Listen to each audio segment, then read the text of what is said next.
Hey guys, Craig Zuckerman here with Lori Clark, and we are Z-Line Fitness. If you're loving our videos and you like everything you've been seeing, make sure that you click the subscribe button below. Also, click on that bell because then every time we make a new video, you'll get a notification and you can look at all your new healing and exercises to help you out. Today, I'm going to give you my top 3 things that you should not do while exercising and working with weights in order to prevent pain and injuries in the body.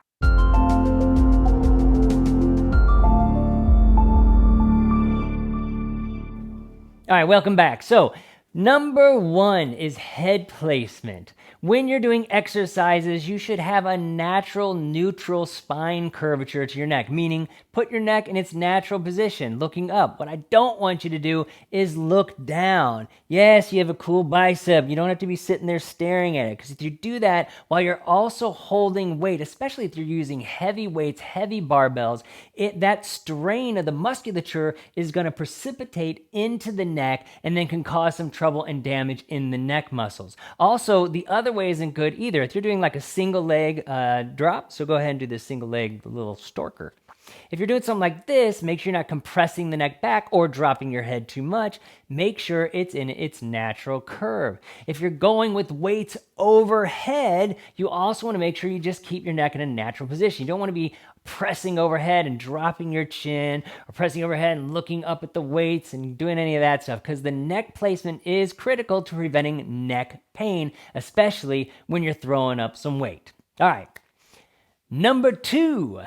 The next thing, and it's very important, is when doing any kind of arm work, keeping your shoulder in its natural position or staying in its position. So you have this bone right here, it's called the humerus bone, and it gets stuck in there. You have a labrum which holds it in place, and these other muscles around it, like the rotator cuff you may have heard, is a bunch of different muscles that hold this in place.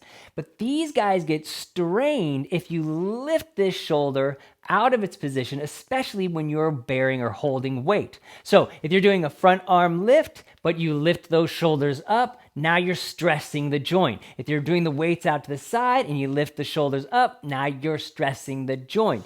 You need to keep the shoulder down and in place, widening the arms as you're doing any arm or shoulder exercise, including overhead presses, or even if you're pulling down. Say you're doing a pull up, you want to make sure those shoulders are down, and show those beautiful shoulders. Turn around. You want to make sure these guys are slid down into place. To do this, you're going to be using these muscles underneath here, okay? You got your big lats, but you got a really important one under there that's under the scapula that slides this bad boy out, and that is called the serratus anterior. It's on both sides. It creates this winging position that then stretches down these trap muscles and levator scapular muscles, letting these relax so you don't then lift these guys up and strain into these guys. Good, thank you, Lori. If you have a lot of neck pain, a lot of neck strain, and you're feeling all these aches and pains up there, it's probably because you're doing some of the shoulder lifting while you're trying to do your exercises in the gym. Now, to help out with this, besides just knowing, hey, don't lift your shoulders up when you do an exercise, there is a great exercise that teaches the serratus anterior muscle to slide the shoulder blade out and keep these down. And that's called the wall wash. I'm going to make another video on that showing you how to do the wall wash. So check that out. I'll put a link below how to get to there, and it may pop up here too. So you can click on it and go right to that video. All right, number 3. The next thing in helping your body out and preventing knee pain and other aches and pains is keeping the tracking or proper alignment of your knee when doing squats, single leg squats, step ups, or any kind of activity where you're using your leg, including bike riding and things of that nature, elliptical. What you want is this knee wants to be in the exact alignment as your foot and your hip. You do not want this rolling in. So if you're doing squats, go ahead and do them improperly. And that knee's rolling in, that's not good. That's going to start overdeveloping this outer muscle, tensing up the iliotibial band, which can track the kneecap off. And when that kneecap, she even just cracked.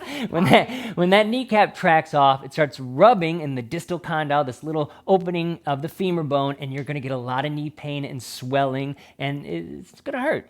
And you need to effectively change that. Now, I can just say, oh, just keep that knee straight, making sure it's in line, which is true.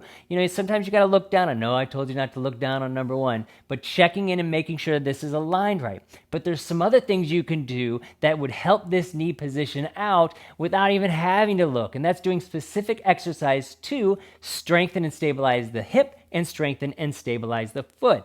Luckily, we have those. The clams and the inner thigh leg lifts. The clams help exercise the outer muscles and this external rotation, which keeps that knee out in a line. Inner thigh muscles, which strengthen this whole inner line to help track the leg properly. And then the ankle exercises, because the first thing that hits the ground is going to be your ankle. The thing at the bottom is going to be the ankle that then stabilizes that. And when you work those ankle muscles, those glute muscles, you help the knee.